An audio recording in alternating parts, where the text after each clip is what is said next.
Progress is impossible without change, and those who cannot change their minds cannot change anything.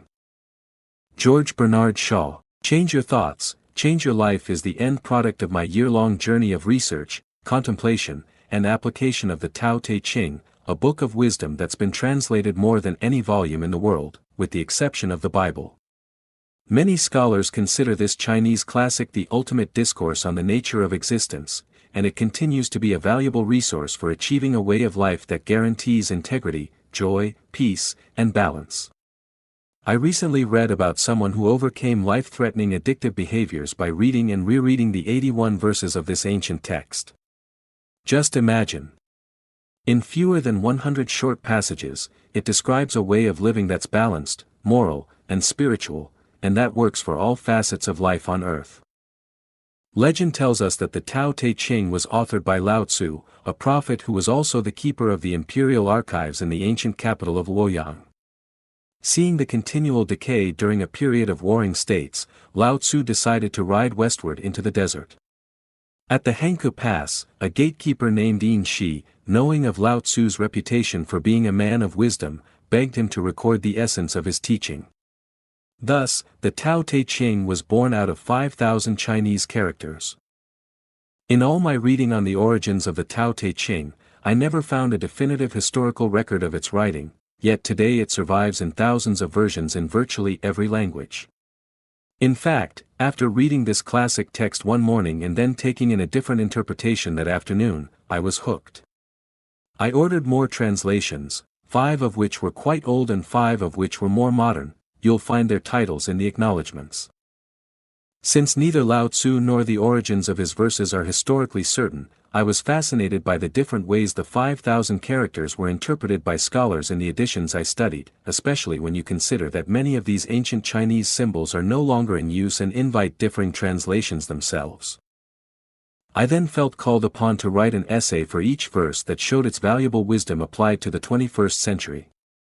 From those 10 translations I'd gone over, I pieced together the 81 passages in Change Your Thoughts, Change Your Life, based on how they resonated with me.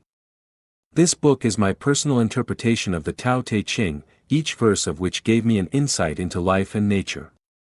As you read on, know that these pages were pasted together from what I personally felt were the most useful aspects of those 10 different translations I studied, and I apologize for any exclusions, or if the inclusions don't seem to be a perfect fit.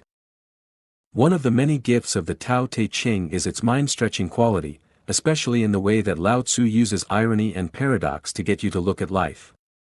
If you think that being forceful is the appropriate response, Lao Tzu urges you to see the value in being humble. If action seems called for, he asks you to consider non-action. If you feel that grasping will help you acquire what you need or want, he counsels you to let go and be patient. And just what is this thing called the Tao? As we're told in the first verse, to name it is to lose it, so here's the best that I can come up with: the Tao is the supreme reality, an all-pervasive source of everything.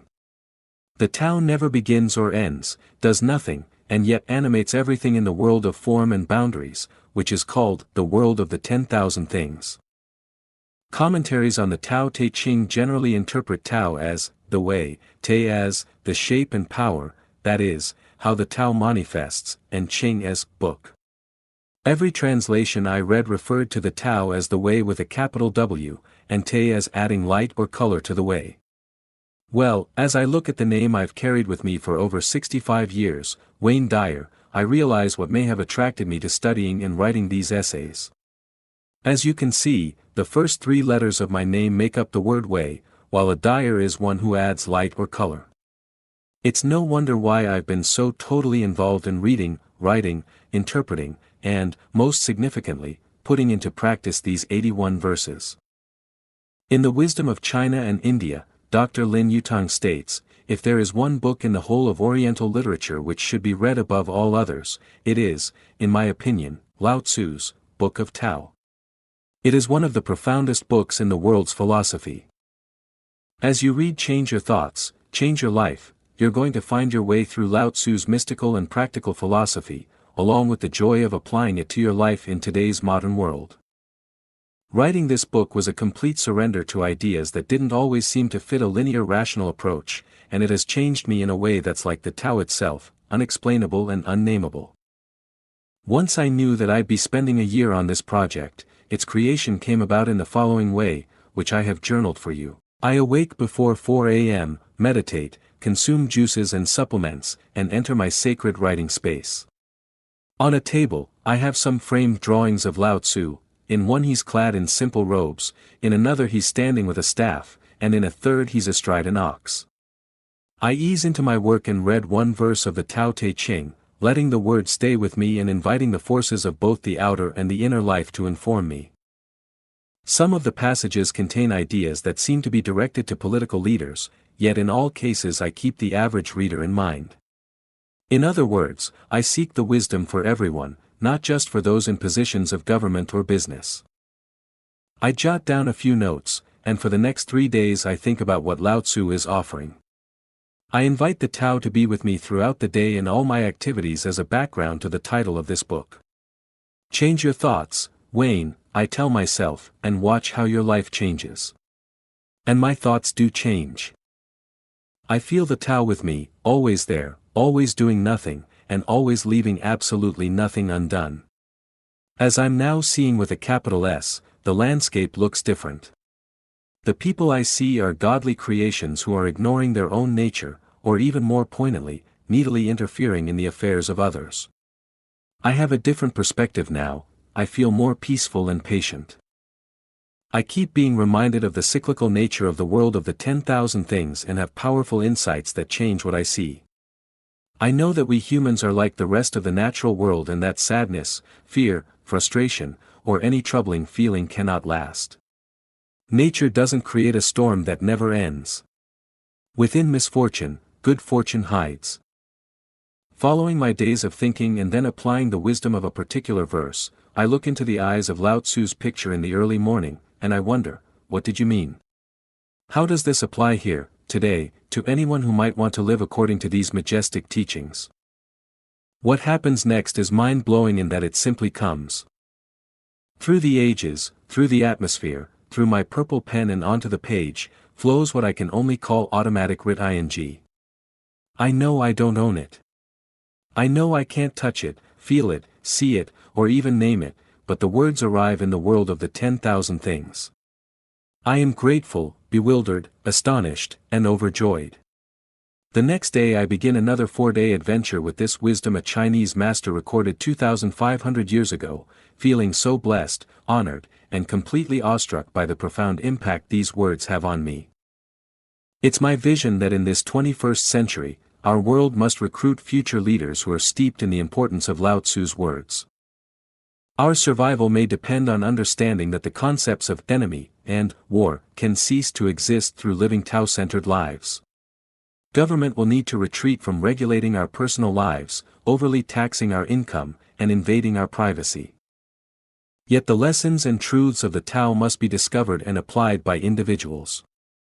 In this way, it can bring you to the enormous wonder of your own being. Yes, you are the Tao at work. Your being came from, and will return to, non-being. So for maximum enjoyment and benefit, make reading this book a personal journey. First peruse one of the passages of the Tao Te Ching and the essay that follows it. Next, spend some time applying it, changing the way you've been conditioned to think and letting yourself open up to a new way of conceptualizing these ideas. Finally, individualize the verse by writing, recording, drawing, or expressing yourself in whatever way you're called to. And move on to the next verse with a rhythm that suits your nature. The following is from 365 Tao, Daily Meditations by Deng Mingdao, which I love to turn to each day. Read this excerpt and see the Tao coming alive in you. If you spend a long period of time in study and self-cultivation, you will enter Tao. By doing so, you also enter a world of extraordinary perceptions. You experience unimaginable things, receive thoughts and learning as if from nowhere, perceive things that could be classified as prescient. Yet if you try to communicate what you experience, there is no one to understand you, no one who will believe you. The more you walk this road, the farther you are from the ordinary ways of society. You may see the truth, but you will find that people would rather listen to politicians, performers, and charlatans. If you are known as a follower of Tao, people may seek you out, but they are seldom the ones who will truly understand Tao. They are people who would exploit Tao as a crutch. To speak to them of the wonders you have seen is often to engage in a futile bout of miscommunication. That is why it is said that those who know do not speak. Why not simply stay quiet? Enjoy Tao as you will. Let others think you are dumb. Inside yourself, you will know the joy of Tao's mysteries. If you meet someone who can profit by your experience, you should share. But if you are merely a wanderer in a crowd of strangers, it is wisdom to be silent. Perhaps the overriding message of the Tao Te Ching is to learn how to luxuriate in the simplicity of what you're being told throughout this ancient sacred text. As you put its ideas into practice, you'll discover how profound it all is, but then you'll find yourself startled by its simplicity and naturalness. The advice of this ancient master is so easy to apply that you mustn't try to complicate it. Simply allow yourself to stay in harmony with your nature, which can be trusted if you just listen and act accordingly. I hope that you'll feel joyously in love with Lao Tzu and his wondrous Tao Te Ching, and that you'll add your light and color to the great way. I offer you my love, along with my commitment to a Tao-centered world. I can think of no greater vision for you, for our planet, or for our universe. Wayne W. Dyer, Maui, Hawaii. Of birds I know that they have wings to fly with, of fish that they have fins to swim with, of wild beasts that they have feet to run with. 4 feet there are traps, 4 fins nets, 4 wings arrows. But who knows how dragons surmount wind and cloud into heaven? This day I have seen Lao Tzu, and he is a dragon. From The Way of Life according to Lao Tzu, translated by Witter Binner. This quote is attributed to Confucius, after he visited the elder Lao Tzu to seek advice on points of ceremonial etiquette.